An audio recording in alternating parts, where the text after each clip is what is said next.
So today we're going to take a look at a scenario where civilization starts over. We're now on episode 55 of the series, and in the last episode I nearly leaked all of my personal information. Yes, good way to start. But on a serious note, we saw Morocco expand yet again over here. We also saw the complete collapse of the southern Chinese country and it getting divided up by all of their neighbors and ripped the green Swiss country that was once here. And by Swiss, I don't mean like Swiss in like this area. I mean like Swiss as in they're really neutral. So yeah. And I don't remember anything else that happened last episode. Oh yeah, I almost forgot. Alaska and the USM kind of did a little bit of this. Yeah. So safe to say that tensions are heightening again in the Cold War. So yeah, let's get started. So next up, something not very cool is gonna happen. Yeah, you know how I went on that rant about it and how you couldn't hate Mongolia? Well, Mongolia is invading the Siberia. Yeah, and you're probably wondering, hey, why are they invading in Siberia? Well, Mongolia is in a bit of a pickle, hence their main exporter of oil. Like they had an agreement and it expired, and the one that supplies the oil hasn't really bothered to renew it. So Mongolia is kind of in a pickle, and so they're like, hey, wait, Siberia has oil. So Mongolia asked Siberia for the oil, and they're like, yeah, we kind of have our own agreements going on. I'll check with you in later. And Mongolia's like, but I want it now. And Tifon Siberia's like, yeah, but you kind of can't right now. And Mongolia's like, oh, I'm having none of that. And so, yeah, Mongolia is going to invade Siberia for their oil. Oh, and by the way, since Mongolia isn't getting attacked, it's Siberia, the Square Alliance isn't activated. So, yeah, it's kind of like a NATO. Like, NATO, you can invade other countries, but you'll get very bad rep if you do so. So, yeah. By the way, I never have provinces on when I do wars. So I'm gonna make provinces be on now. No, but if you guys don't like it, I can just do the classic just major cities thing.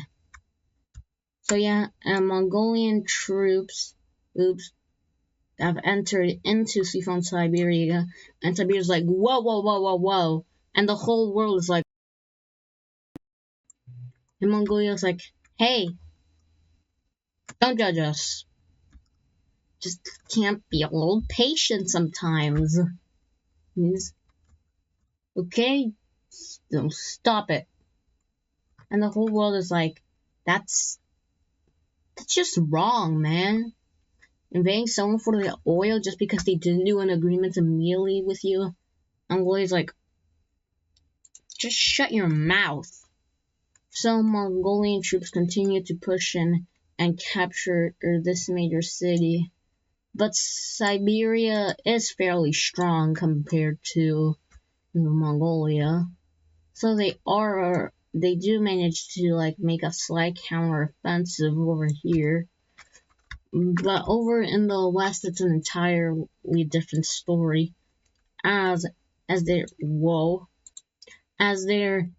having way more success over here than in the south.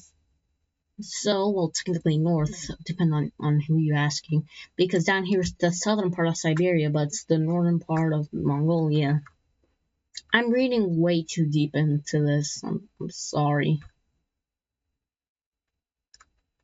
So, Mongolia is gonna push and capture this major city, make a naval landing across this lake, and they fully capture this.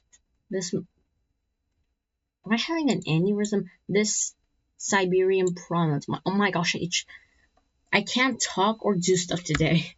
It's because I'm a bit stressed right now because I gotta record a crap ton of videos in a little bit of time. So yeah, my schedule is a bit wonky. That's why. And now, right now, as I was saying, Mongolia is aiming to get to Lake Baikal, so they can ideally split the Seafoam army into two, while they continue to make very great pushbacks. And luckily for Mongolia, they managed to do it. They get to Lake Baikal. And let me preface real quick. It's Seafoam, Siberia, in my Wixo is like a very like chill country. Like they don't want to get into fights or join any alliances. They just want to be like neutral and stuff. And this is not very neutral of them right now. Well, it's not really their fault, but it's gonna get worse for them as dark blue team troops now start. That's the wrong color. Now start to enter on into Seafoam, Siberia. And Siberia is like, well, okay, come on, can we just chill? Maybe? And they're like, no.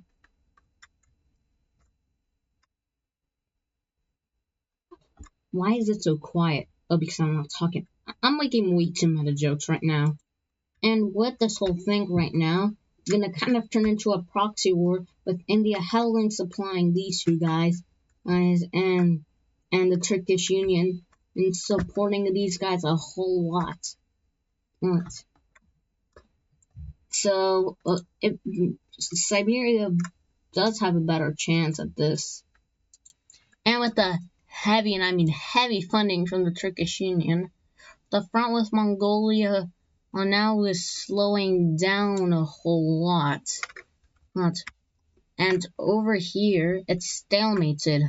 Well, no, well, this little thing hasn't stalemated, but the northern parts of this invasion are stalemated.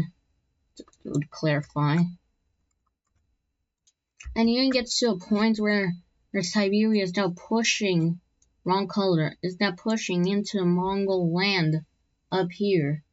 And they even managed to capture this Mongol city, well actually historically Korean, and before that Chinese city, but you get the point, And so India starts to heavily, and I mean heavily increase funding, which and the Turkish is like, whoa, this isn't that serious, right? And they're like, get out. So after weeks and weeks of battling for this major city, the Mongols finally managed to capture this major city, which is a big blow for the Siberians, as this was a very economical, like prosperous city inside of them. So now Mongolia is going to win the battle of this city and the one of this one too. And it gets to a point where when they capture this city, East Siberia is like, okay, fine. You can have your oil and stuff. Just let's peace out, please. Just take what you want. I'm too tired for this. So yeah, war is over. And Turkish is like, oh, come on, you could have been able to win. I'm like, yeah, but we just want what's best for our people. So the Turkish Union is a bit annoyed after that. So yeah, let's take a look at this peace treaty. And in this peace treaty, the blue country over here, I don't know the name for this country, like East Kazakhstan. I don't know, man. I don't know a good name for this country, but they take this one province, that being this one over here. They take this province, and Mongolia, these few sets of provinces over here. Yeah. And the reason why they didn't take more is because Siberia did agree to do anything in the end. And Mongolia could have just split the Siberian Union up. But I don't call it the Siberian Union because that's stupid. So just Siberia is better. And besides, now Mongolia has an agreement with Siberia. So now they have full access to their oil reserves up in the north.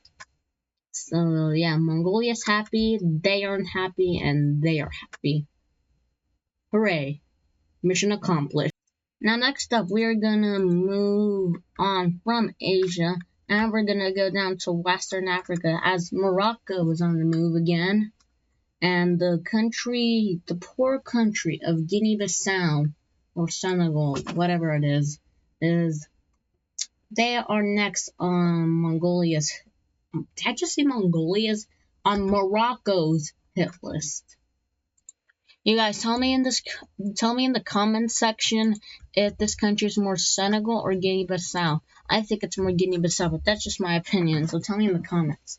So, as I was saying before I rudely interrupted myself, Moroccan forces are going to cross the border into Guinea-Bissau and quickly overrun any hope this country had of existing. As the Moroccans capture this major city, and they split up the country in two, and while for the southern half, this pinkish is Sierra Leone country. I don't know what to call this country either. Man, I suck at naming. This country is gonna be like, well, it's free land at this point, so they are going to be invading into the Senegal or Guinea-Bissau country, and they're going to meet up with the Moroccan forces, and although Morocco on the exterior are like, sure, you can invade Senegal, Morocco in the inside is like, ooh, this little, and I just realized that I need to add way more major cities in this area. So I'll do that off camera. But yeah, Senegal they're done. We're done. As Morocco will quickly finishes off Senegal, and since Sierra Leone invaded Senegal, and Morocco wanted to just be them invading it, Morocco may put a bounty on this country. Maybe. Who knows? Well, let's take a look at this peace treaty. And in this peace treaty, the country of Guinea-Bissau gets split in half, and it's actually perfect as well because this country in the province layer only has 2 provinces, so that's convenient. So Morocco just gets the one in the north, while the Sierra Leone country gets the one in the south. So everyone's happy except Morocco. Now, moving on from the whole Morocco fiasco, we're gonna actually be moving on to North America because someone's hungry. And who is next up on Alaska's hit list? Is it A, Ontario, B, Baja California, C, Saskatchewan, or D, USM? First off, let's start off with why the wrong answers are wrong. Why is it not the USM? Why? Because that would start World War III. Simple as that. Why is it not Saskatchewan? Because Alaska is honorable and they won't break peace treaties. They will follow them. And although Baja California is right there, that will make the USM even more angry with them than they already are. And Alaska wants to ease up tensions a bit so that when they eventually invade Baja California, the USM isn't as mad. And that just leaves Ontario. Sorry. So Ontario is going to declare war on Ontario, and and they're going to push their troops on over here, aiming to swiftly capture this major city, and just trying to ease in on a peace treaty as quickly as possible, since Alaska doesn't really want to invade all of that. And so Ontario is going to be smart about this. They're going to be like, no, yeah, if you want this land, you'll have to get all the way over here. Alaska's like, why is Ontario doing this? Like, sure, a lot of people will die, but Alaska will spend a lot of their resources doing that. And so that's not good. Good for them.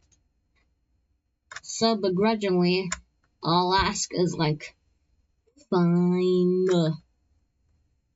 But they will hold out over here in the west. It will invade in the least cold areas, the most warmer areas of the Northern Territory.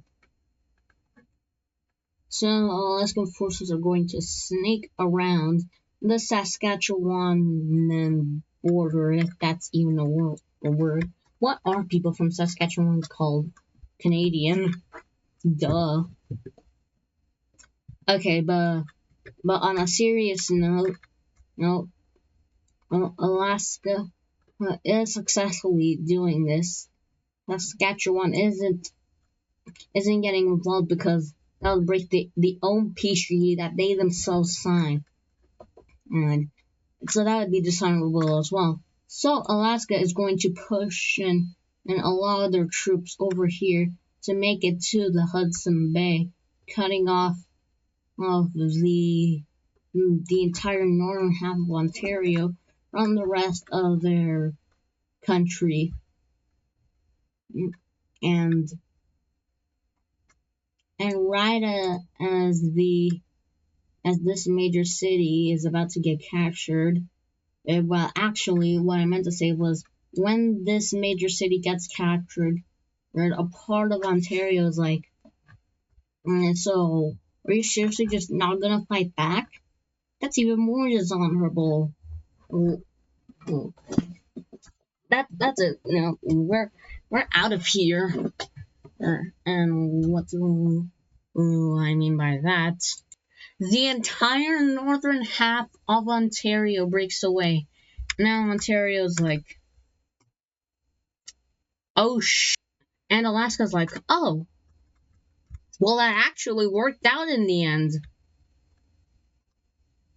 And now Alaskan forces continue to close in on the Ontarian heart, as right as the capital of Ontario is about to be captured, it falls. And with that, Ontario's like, alright, fine, you win. Let's just get this treaty over with, as I'm not a big fan of losing all my oil.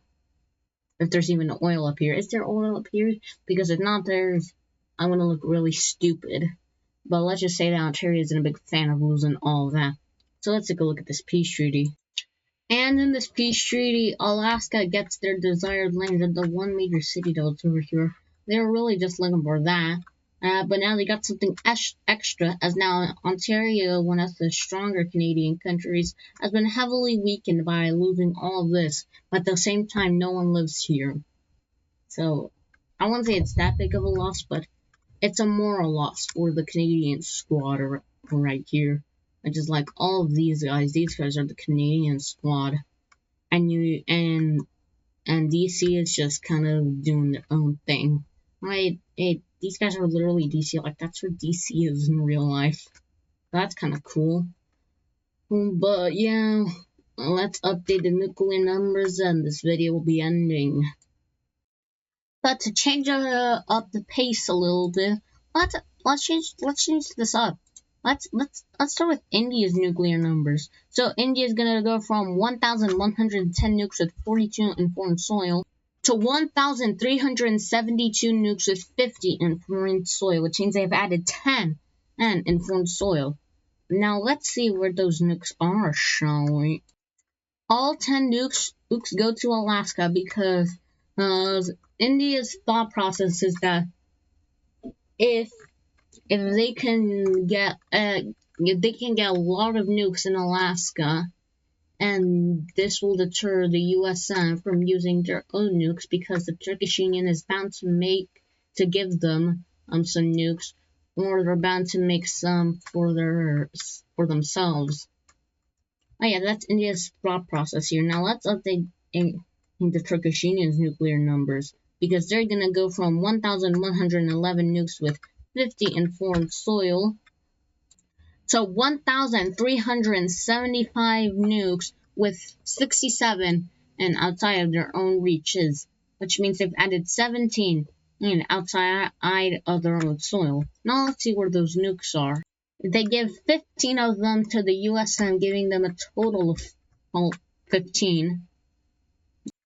And they give their last two to Mongolia, giving them a total of 6. And that'll do it for today's episode of What If Civilization Started Over. Please leave a like and subscribe, smash the notification bell, smash the like button, smash the subscribe button, and I'll see you on the flip side. Bye bye.